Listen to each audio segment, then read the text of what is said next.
Assalamualaikum warahmatullahi wabarakatuh. Perkenalkan, nama saya Rizka Selvia Termulu. Di sini saya akan mencoba menjawab pertanyaan final. Adapun soal pertama itu, kenapa hukum mesti ditafsirkan?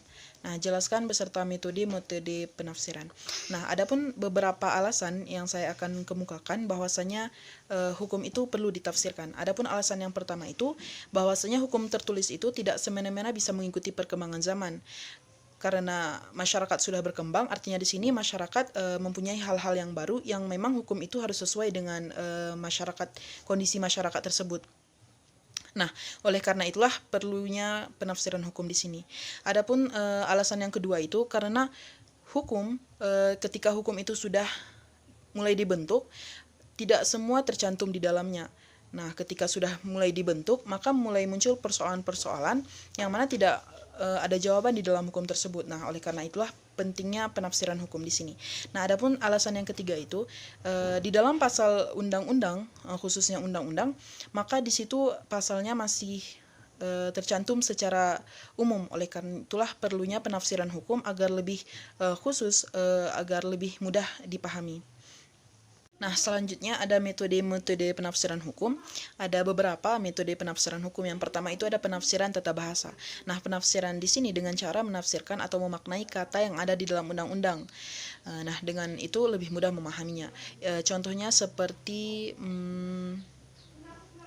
seorang yang ada peraturan yang menetapkan peraturan bahwasanya dilarang berkendara dilarang parkir di sini misalnya.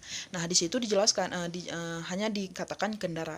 Itu tidak dijelaskan kendaraan motor ataupun mobil ataupun hal yang lainnya. Nah, yang kedua itu ada penafsiran sistematis. Nah, penafsiran sistematis di sini penafsiran yang dia menghubungkan pasal satu dengan pasal lainnya yang saling berhubungan. Nah, yang ketiga itu ada penafsiran sosiologis. Artinya di sini penafsiran yang memang sesuai dengan perkembangan zaman atau kondisi masyarakat pada saat itu. Nah, yang selanjutnya itu ada penafsiran autentik, yaitu penafsiran yang kita kenal penafsiran resmi. Artinya di sini penafsiran yang memang dibuat oleh si pembuat undang-undang tersebut. Nah, selanjutnya ada penafsiran nasional, yaitu penafsiran yang meniliki sesuai tidaknya sistem hukum pada saat itu. Nah, selanjutnya itu ada penafsiran analogis, yaitu dengan memberi penafsiran dengan bahasa kiasan. Yang selanjutnya ada penafsiran ekstensif, yaitu penafsiran yang dilakukan dengan cara memperluas arti kata-kata tersebut. Selanjutnya saya akan menjawab pertanyaan nomor 2, jelaskan arti penting ajaran kausalitas beserta teori-teorinya. Nah, yang pertama, sudah kita ketahui semua bahwasanya kausalitas itu merupakan hubungan logis ataupun hubungan yang mempunyai mata rantai dengan hubungan berikutnya. Nah, ajaran kausalitas ini menjadi penting karena dengan adanya ajaran kausalitas ini dapat memunculkan atau menimbulkan hubungan kausal antara wujud perbuatan dan akibat yang timbul. Juga ajaran kausalitas ini menjadi penting karena dengan adanya ajaran ini menjadikan para hakim, para orang-orang hakim memudahkan mereka dalam menyelesaikan suatu perkara dengan melihat hubungan kausal antara wujud perbuatan dan akibat yang timbul. Teori dalam ajaran kausalitas, yang pertama itu ada teori conditio sine qua non.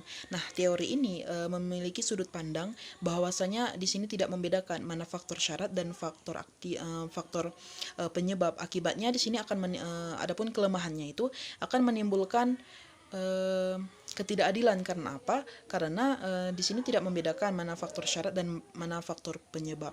Nah, yang kedua itu ada teori yang mengindividualisir. Nah, artinya di sini teori ini memiliki sudut pandang bahwasanya hanya fokus terhadap faktor yang sudah ada. Nah, yang ketiga itu ada teori yang menganalisir.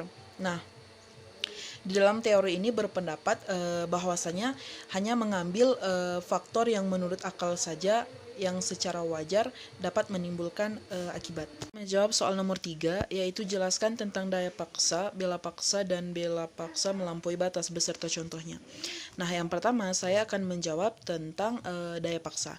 Nah, daya paksa ini adalah setiap kekuatan, setiap dorongan, dan setiap paksaan yang tidak dapat dilawan, yakni ada 3 hal. Yang pertama yang bersifat mutlak, yang kedua ada bersifat relatif, yang ketiga itu bersifat darurat. Nah, di dalam pasal 48 KUHP di situ dijelaskan, undang-undang menyimpulkan bahwasanya tidak dipidana seseorang yang melakukan suatu perbuatan yang terpaksa. Nah, saya mengambil contoh dari pembahasan daya paksa ini dari poin ketiga, yaitu yang bersifat darurat. Nah, contohnya itu seseorang yang membantu orang lain di dalam rumah yang sedang terkunci dan rumah itu sedang ada kebakaran. Lalu orang ini memecahkan kacanya untuk menyelamatkan orang tersebut. Maka di situ seseorang ini tidak dapat dijatuhkan sebagai seseorang yang melakukan tindak pidana, karena dia melakukan itu karena darurat, walaupun dia sudah memecahkan barang orang lain tanpa seizin. Yang selanjutnya itu ada bela paksa. Nah, bela paksa ini merupakan suatu tindakan kriminal yang dilakukan seseorang untuk melindungi dirinya dari ancaman orang lain. Nah, dalam pasal 49 di situ dijelaskan, contohnya seperti seorang pencuri, yang mana seorang pencuri ini dia mengambil barang orang lain lalu menodongkan pisau kepada korban tersebut. Nah, di sini korban boleh menyerang karena merupakan bentuk pembelaan dirinya dari ancaman orang tersebut. Selanjutnya itu ada bela paksa melampaui batas. Ini merupakan pembelaan yang darurat yang melampaui batas, diatur dalam pasal 49 ayat 2 KUHP. Nah, contohnya itu ada misalnya seorang agen polisi yang mana ia mendapati seorang istrinya yang sedang diperkosa orang lain, maka agen polisi tersebut menodongkan pistol dan menembakkan pelaku pemerkosa istrinya tersebut, lalu menembakkannya beberapa kali. Nah, walaupun sebenarnya dengan tidak menembak itu ia bisa seorang pemerkosa ini bisa melarikan diri, namun karena pada saat itu agen polisi tersebut melihat istrinya lalu ia diperkosa, lalu ia emosi dan dia menembak pemerkosa tersebut, maka jika diajukan kepada pengadilan, maka agen polisi ini tidak dapat dihukum karena itu merupakan pembelaan dalam keadaan darurat. Mungkin hanya ini dapat saya sampaikan. Maaf atas kekurangan. Wabillahi taufiq wal hidayah. Wassalamualaikum warahmatullahi wabarakatuh.